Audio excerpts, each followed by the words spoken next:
good. And here we are, ladies and gentlemen. Welcome to Stories Written by a Current Prisoner. We have a special guest. Welcome back, Mino. How are you doing today, sir? Hey, I'm doing fine, man. I'm doing real good, feeling blessed. Thank you for having me, and as always, it's a pleasure. Man, the pleasure, it's mine, man. And today, man, we're gonna go ahead and dive right into it, man. Have you yourself, Mino, have ever been involved or know of any type of power struggles? From my understanding, man, there's always been power struggles behind the scenes. There's always been um, problems between different factions or different entities from different areas, man. Would you be able to elaborate on some? Oh man, yeah, that's a good one. Um, I think anybody that's ever been involved into politics have experienced a power struggle in one form or another. Um, Me personally, um, yeah, I've encountered quite a few when I was first coming up in the system and trying to build a name for myself. Um, yeah, I was every place I either went to or was at. I was if I wasn't in the mix, I was trying to get into the mix. So yeah, I have experienced it. Um, I have experienced it quite a few times. Yeah, I kind of remember that one vaguely. Yeah, I remember that one when I was in the county jail. Shit, this was about maybe 2002 or three. What 2002, three, somewhere around there. I was down there for one of my appeals. I was actually in the gang module at the time. I think it was in single man cells, 3500. It was the gang module at the time, and I was on Charlie roll. And when I was there, the it was an Avenues thing that was happening there. There was about 7, 8 dudes from Avenues that were all in the game module as well. And they had a homeboy who was going. He was a Carnal, but he was going through a lot of issues himself with some naysayers. He was housed in the Twin Towers across the street. Him and Chato, another one, Chato from Maravilla. They were housed across the street in the Twin Towers. But the way that one went was basically Gangster was the one that was from Avenues in the Twin Towers. He had gotten busted with about 5, 6 dudes. They were all his co-defendants. They got busted for a few murders. And so he got hooked up on the street, meaning they initiated him when he was out there. And so when he got busted, everything was smooth for a while. The dudes for all his co-defendants were basically helping run the county jail and whatnot. So I was a part of that team. I was assisting them and assisting them with, keeping communication going and making decisions and whatnot there. And basically, there was another Colonel from the Avenues who was in Pelican Bay at the time, and he had been there for a long time. And Dexter was way younger than this other dude. His name was Boxer. Up there in the Bay, Boxer was with all the brothers. They all been up there for a long time. They all built a relationship over the years, knew each other. None of them really didn't know this dude Gangster, but he ended up getting hooked up. And so I guess while he was out there, hooked up now, he started stepping all over Boxer's toes, who had his hands all up in Avenues already. And so Boxer wasn't liking that. So they started having each other's soldiers hit or whatever, hurt, fucking removed, and just basically back and forth, tit for tat, stepping on each other's toes, and taking over each other's money sources and those sources and all that. So Boxer up there starts catching the ears of all the other brothers to get on board and basically try to shut Gangster down, saying he's not a carnal. He's not a carnal and all that stuff. What ended up happening there, though, Gangster was bucking back. He was bucking the mule back and trying to stand his ground. But the truth of the matter is, Gangster actually had paperwork on Boxer. So Boxer was in YA many years ago. He had told on his co-defendant. So Boxer knew that Gangster had this paperwork. So he was trying to get him shut down before it got exposed. And so he was sending word, Boxer was sending word down there to with other brothers that were all, you know, getting at other homies that were in the LA County jail, sending word down there that nobody should listen to Gangster, that he's not what he says he is, and basically no one's to look out for him. He don't got shit coming. He's nothing. And so that went on for like a while. And yeah, that was one of the big power struggles that I was involved in. I remember during the height of it, some dude had came down from I think Salinas Valley prison, went to he was from Avenues as well, and his niece was actually going to visit Boxer every other weekend up there in the Bay. So now we're getting word directly from Boxer via this visiting situation. And the word was that this was your last chance to basically step down and step down and fucking don't do shit for Gangster. And this was coming from Boxer and quite a few other brothers. So yeah, that was a interesting time. I think what ended up happening was I was the only one that wasn't from Avenues that was involved with these guys, helping them and part of being in a leadership position there. But towards the end, what ended up happening was I was smart enough to realize, oh shit, I'm not going to be in the LA County jail forever under Gangster's thumb. I'm going to eventually get to prison, back to prison, and that's where everybody answers up to the Bay in prison. So what I ended up doing was I ended up getting, making a 911 call through my own sources and basically getting a pass, which was a hands-off policy on me, and no one was to basically put their hands on me otherwise. And what ended up happening with Gangster's co-defendants, they, I think one of them stabbed the other one trying to get a pass. One of them ended up locking it up. It just became like a situation like that.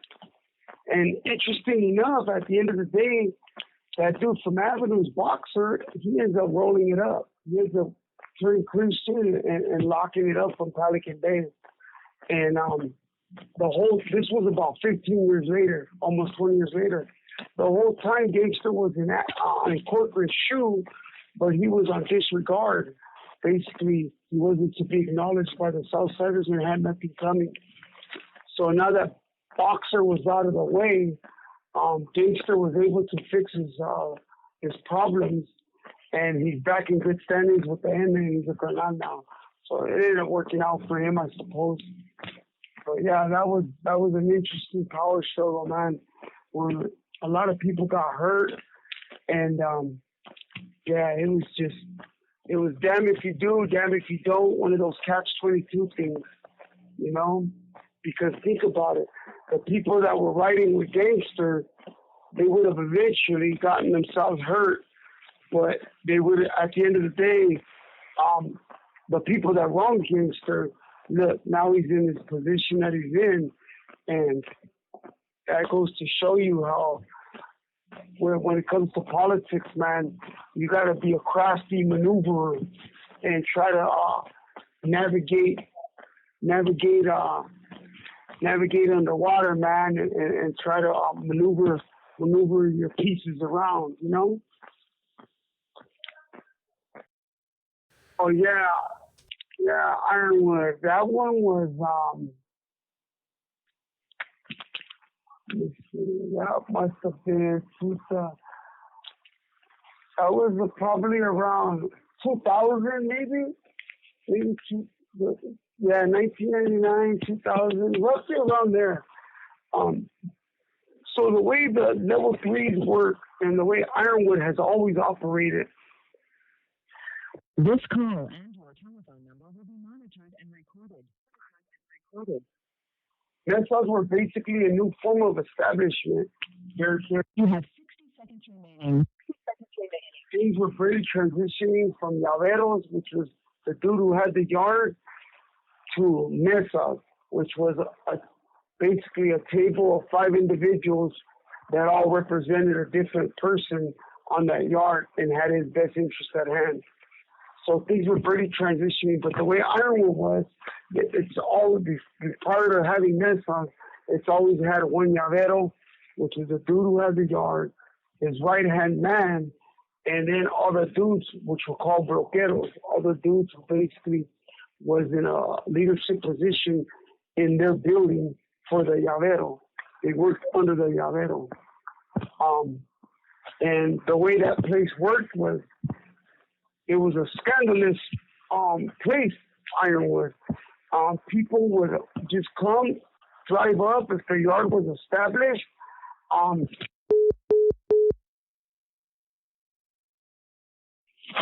Like I was saying,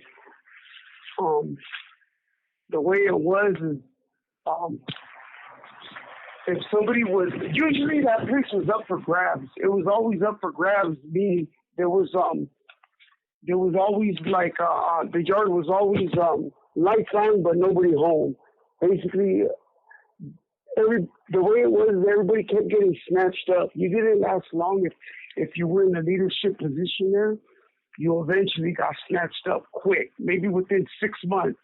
If you were there for 6 to 8 months in running the yard, you were doing good.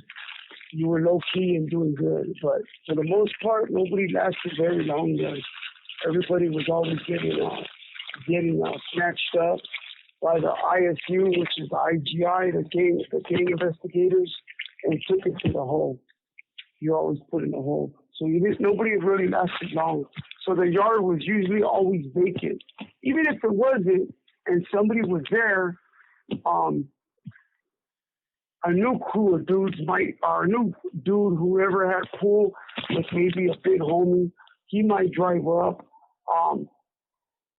get the people from his area to support him, create himself a little entourage, and make a play for the yard, and try to take the yard from the guy who was already there.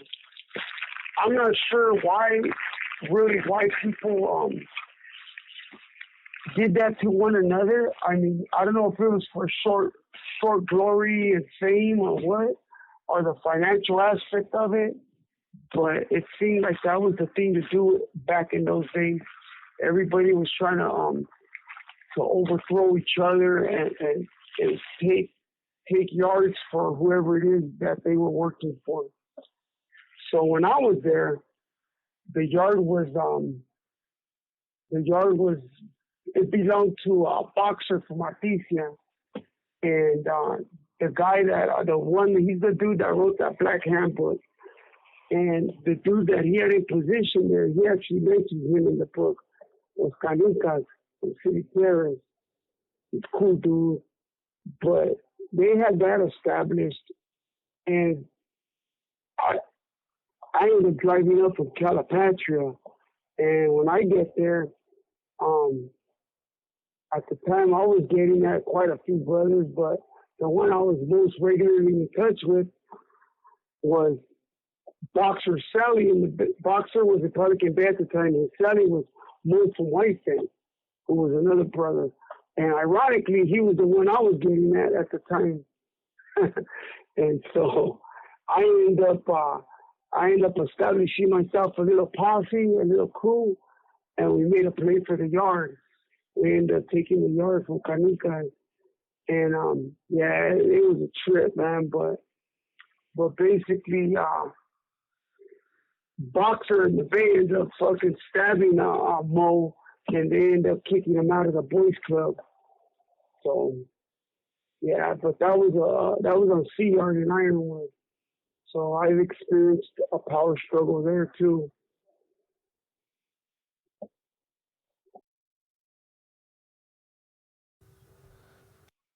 When somebody's making a play for the yard, like for instance, let's say I'm here established and I'm running the yard and I got my crew, everything's done my way. And it depends what route you want, and you're the one who's making a play for the yard that I'm running. It depends what route you want to take. Whether you wanna just take it easy and say, and first of all, you need to make sure you got your blessings. You need to make sure you got your driver's license. At the time, a driver's license was basically a letter from the carnal you worked for, writing a letter to you with permission for you to operate on the yard in behalf of him. That's what a driver's license was. So you would obviously have your letter, and you would, basically come up to me with your letter and, whatever route you wanted to take and say, look, I work for so-and-so. This is who I am. Here's a letter from him. This is who he is. He's so-and-so, housed over here so-and-so. You could go ahead and do your homework and check, but he's asking that I assist him here, or he's asking that I assist here. So you could, one of the ways you can do it is basically tell me that you want to just operate for him, who you work for here, and basically we could coexist, right? Usually I would take that as like, hell, now you're trying to step on my toes or you're going to try to move me out. So I would either have you stabbed off the yard, eliminated real quick to get you out of my way, or because you're considered a threat to me now. You know what I'm saying? Or if you wanted to take a more aggressive stance, you could altogether not even say shit to me, have your letter, your documentation showing that you got permission, get yourself a little crew together, share your letter with them so they all see that you're legit, and basically have me stabbed off the yard and just, boom, I'm out the way, now you operate freely. You could take that route, or you could also just come up to me and be with your letter and your little crew and basically say, check this out. I think you're doing a poor job here. I already contacted the peoples up there, and they told me to go ahead and operate this yard. So here's my letter, here's my documentation. I'm going to give you a week to basically to sit your ass down, get out my way, to resign. I could, and you could even tell me, I want to keep all your bloqueros, all the dudes in the block, keep them. This call and your telephone number will be monitored and recorded. Since they've been helping and they know everybody and everything. Or you could say, I want to fucking wipe this shit clean and establish a whole new crew because I don't think I can trust your peoples. You know what I'm saying? But then have in mind, me just leaving you there on the yard, resigning you makes you a threat. Because then I'm gonna come after you for trying to take the yard from me. So this can go either way. That's how those things work. They can go either way. To me, I always believed the best method was always to be aggressive. Cut the snake's head off quick and get it over with. Yeah, I would just have you fucking have him stand off the yard, and him and whoever else I felt was his loyal supporters, get them all blasted off the yard so I could establish myself there. And the bloqueros, they weren't really there they were there just assisting. So they really didn't they weren't the ones really like in contact with the big homies or representing them or nothing like that. They were very like people that were just helping out and you know, they had a good head on their shoulders, and they basically represented the Sureños in their building, you know, and alleviated problems in their block. That's basically their job. So for the most part, usually I would have just told them dudes to kick on back. I'm making a move here, and if you guys don't like it, you're out of here too, you know. But it depends. Those things can take. They could take a turn. They could go down any way. There's multiple ways that you could go about doing this. You know. So usually, right, there's been instances where there was tension amongst people from different areas, different, the Sureños and stuff like that. There's always been little, sometimes there is little tension amongst cars, you know, because that's how it was back in the day. Your little car from your area, that's who you ran with. But as far as a power struggle, the only time there's power struggles is when there's politics and big homies involved. So the way that works is usually if somebody has a yard, for instance, say somebody from San Diego, he has a yard for a big homie from San Diego, and the person, the new guy wants to take the yard. He's from Orange County, and the big homie, he works for us from Orange County. So that you have 60 seconds remaining. Area on area power struggle thing, because normally everybody supports people from their area for the most part. So that's kind of how that works. You know?